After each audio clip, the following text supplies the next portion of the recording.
Welcome to r/EntitledParents, where this entitled grandpa demands that a family member take their 5 grandchildren to Disneyland for free. Seriously, for free. Entitled Grandpa thinks we should take his 5 grandchildren to Disneyland. My older sister Pam and her second husband Jerry, not real names, have custody of Jerry's 5 grandchildren. Jerry's son and daughter-in-law are currently serving prison terms for a white-collar crime.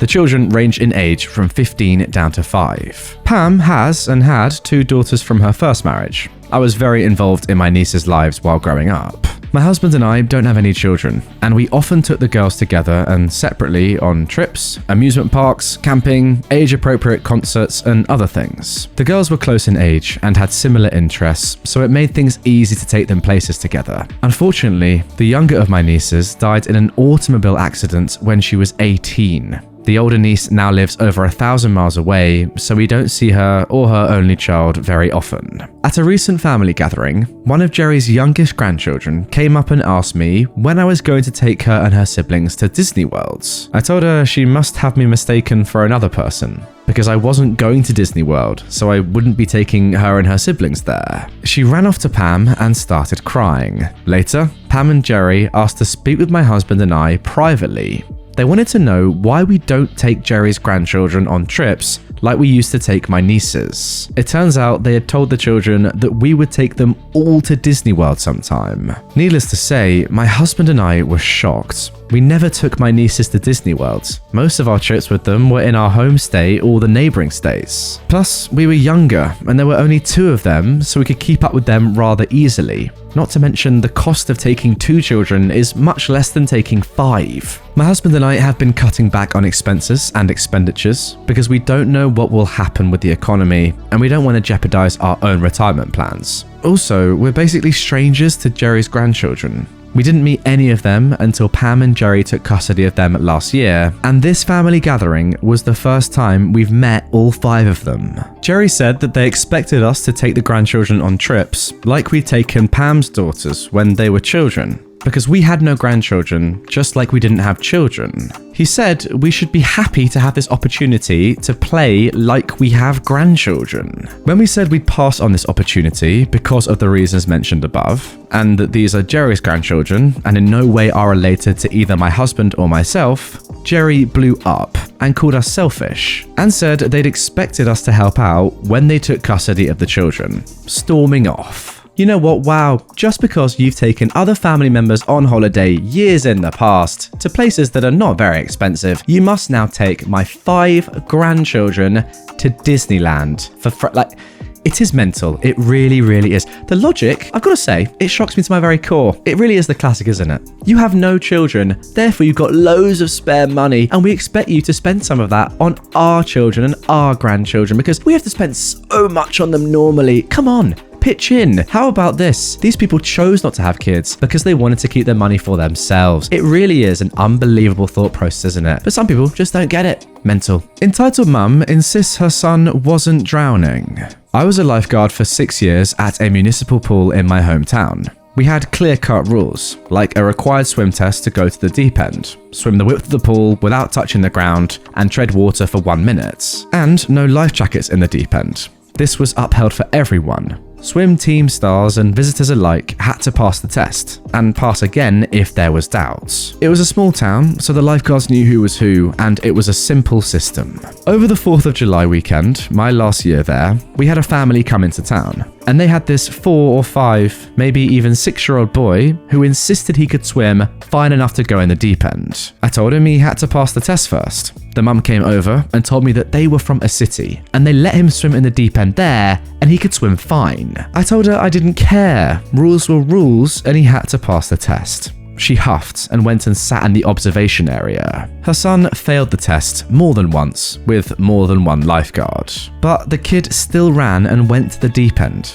He swam out to the middle, of course, where none of the tools we use to drag people to the side can reach, with just his face above water. Then, he starts moving his arms to push himself under and back up, since he wasn't able to touch the ground, and starts paddling frantically, but not moving anywhere. Where I was trained, this is active drowning. I was on the floor, so I jumped in and swam him to the side, him kicking me and yelling to his mum. I put him on the wall and said he had to stay in the shallow end. I got out and his mum was in my face yelling, "Why would you do that? He was fine, that's just how he swims." I simply told her that was active drowning and the other floor lifeguard backed me up.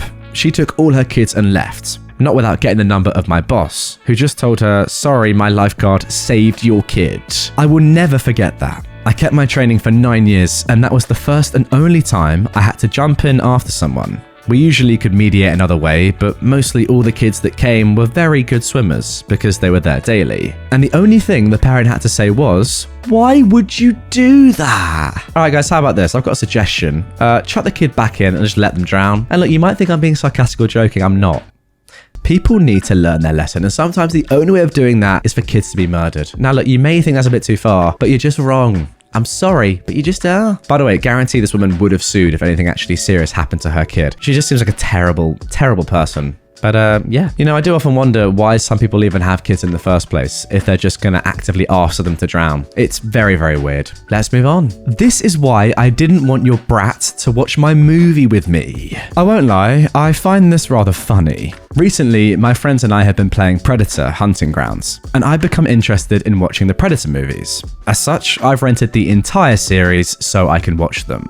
This Sunday, my mum told us that she invited the entitled mum and entitled dad of this story to come and visit. They are her cousins. Cool. Are they bringing their kids? I said. Yes. That won't be an issue, will it? Well, I hope not. Yeah, right, lol. By this point, I started the movie Predators and had closed my door. Partway through, I heard them arrive and decided to stay in my room. I wanted to watch my movie, and these super Mormons weren't going to like it. A little while later, I heard my door open. I hit pause. "Hey, you ever heard of knocking? I want to watch TV." It was one of the entitled kids. Not only no, I'm watching my movie on my setup. You need to leave my room now. The kid screeches in eldritch horror and then storms off. Frick. I make my way upstairs to avoid being shouted for, as I know what's going to happen. As soon as I enter the living room, I get bombarded. "What is this about you telling my child that they can't watch TV?" Firstly, they barged into my room,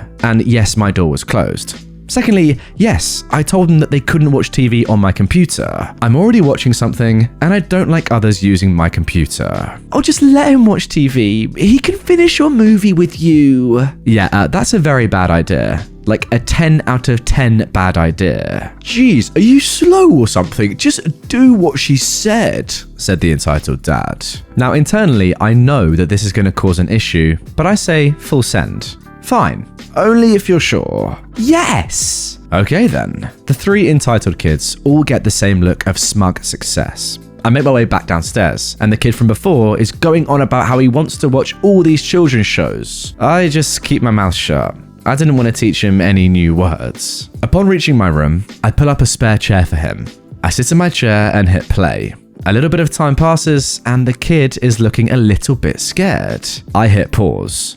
Last chance. "You really want to be here? Don't make me tell my mum on you." Alright, I hit play. By about this point, the protagonists enter an abandoned drill. They soon found out that the guy that led them is betraying them. The main character then attracts the predators to the drill. I'm keeping an eye on both the screen and the kid. He'd only heard the sound of the predators and was starting to freak out now. By now, the predators appear. The betrayer then gets blown apart by one predator's shoulder cannon. The kid freaked out. He shot out the door and right up the stairs. Hitting pause, I follow at a leisurely pace. Upon hitting the top, I start getting yelled at by the entitled mum. "How dare you do this to my baby? You're a horrible person to watch something so horrid. I demand that you make it right immediately." "Excuse the heck out of me? You demanded that I let your child watch my movie." "But you never said that it was inappropriate." She then says to my mum, "I'm shocked you'd let your son watch something like that." At this point, I've snapped. If I'm not mistaken, you and your husband dismissed me saying it was a bad idea, and you leave my mother out of it, so help me God. About 5 seconds of pure silence ensues, only to be broken by my phone going off. As my text tone fills the room on full volume, the kid freezes in fear. It was the predator sound filling the room. Unfreezing, the kid breaks down crying, and my dad starts laughing. "Well, I never." "Wait, how did he?" said the dad. They then left, and that's all for now. Now guys, if you're a long-time viewer or listener of my channel, you will know that we've come across stories like this before. I just don't get it. Surely as a parent, right, the first thing you would do when your kid is about to watch a movie or watch a movie with someone else who's older than them is check what the movie is. Look, the idea of watching a movie with an older kid like this, I get it, it's nice. And I'm sure if OP was watching a movie that was, you know, rated not what Predator's rated, like a movie that kids can watch and enjoy, it would have been fine. And OP, yeah, maybe they wouldn't have wanted to watch it with the other kids, these entitled kids, but they couldn't really have had much of an argument, could they? But the fact that it's Predator and these parents just like, you know what, I don't care what the movie is, just go and watch it, mate. It's just strange. And then they have a bad reaction when something, you know, really gory happens and people die. It's just ludicrous. Again, the logic, it just baffles me to my very core. Let's move on. Just grab one or two. Last night, I had to get a few things to get through until my next big shop. So I stopped at this place that operates a lot like Aldi's. You bring your own bags, the cashier swipes your purchases at light speed, throws them back into your cart, then you move off to the side to bag them yourself. I get all my stuff rung up and I'm now facing the counter. I've got my shopping cart with all my stuff in it to my left, my two biggest reusable plastic and fabric bags open in front of me, then the rest of those same types of bags folded in a pile to the right of me but on the counter. So now I'm grabbing some stuff out of my cart when I hear a kid bellow right behind me, shouting to his mother, still in the line. "How many, Mum? How many bags should I grab?" This kid starts rummaging through my bags while he's yelling at his mum. So I slam my hand down on the whole pile of them, while the mother, who's not paying attention to what her kid's doing, just shouts back, "Just grab one or two of them. There's a whole pile of them. It doesn't matter." So the kid starts making motions like he's going to try and grab my bags again. What? So I tell him, "No, these are my bags from home. You can't have them. They're mine." So the kid screeches back at the mum, "Ma, she said no," but also keeps trying to grab one from me. And I've got to keep moving my arms around to get away from this annoying little gnat. Now, I feel the need to interject. When I was parking my car, this lady parked her vehicle diagonally to mine, so I saw what she was driving. A brand new Lexus SUV, and because she felt the need to move her hands around when talking, I caught sight of a lot of sparkly things on her fingers, as well as a Michael Kors bag. So she's not hurting for money. I'm sure it wouldn't break her to splurge and pay the whole entire $1 it costs just to buy the dang plastic bags from the store. The woman then gets involved and says to me loudly and aggressively, with a massive attitude and overdramatic hand gestures, "You have a whole stack of them, just give them to him."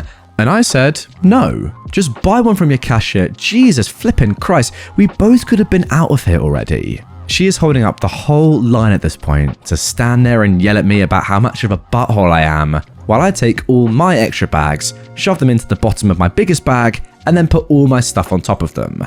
There. No one's gonna frickin' use them. Her kid's just standing in the middle in between both of us, doing that high-pitched war siren screech that's a really bad attempt to make it seem like he's crying, but he's really not. I think he thought if he made me believe that I was making him cry because of this stupid bag tragedy, I'd relent and give them to him. But I didn't. I just walked out. She was still yelling as I was leaving. So stupid. The entire event was so freaking stupid. And the most stupid part of it all is that if the kid or her would have just approached me and asked me politely, I would have given them all the bags they needed. But no, she sends her minion of evil to do her dirty work and then acts like she had every right to demand my bags. See, this is the thing about entitled parents. Just ask in the first place and the majority of people will just give you these bags. Look, it doesn't matter. They're so cheap. Just buy one, by the way. That's the first thing to say is just buy one. That's the easiest thing to do. But given that they are so cheap and people realize how cheap they are, most people will just lend you a bag. If I have excess bags at the supermarket and I'm doing my shopping and someone doesn't have any and maybe they've run out and they ask me, I'm going to give them to them. Like, it's pretty easy just to buy another one or replace them. Yeah, given that there are bags there, you should just buy one. I don't know why you wouldn't, but the majority of people will just give you one. Ask. Don't do this. Don't send your little demon child off to get them for you, by the way. That is cowardly. And then say, oh, it would have been so much easier just to give me one. I don't have much money. I only got a Lexus SUV and loads of rings on my fingers. Come on. Let's be realistic here. Anyway, guys, that's going to do it for this episode of r/entitled parents. I hope you've liked it, because if you haven't, One question, why still watching? Doesn't make any sense, does it? Why would you watch and listen to something that you don't enjoy? It makes no sense. But given that you are still here, drop a like on the video, watch some more right here, subscribe, and also put some clothes on. You're wearing too few.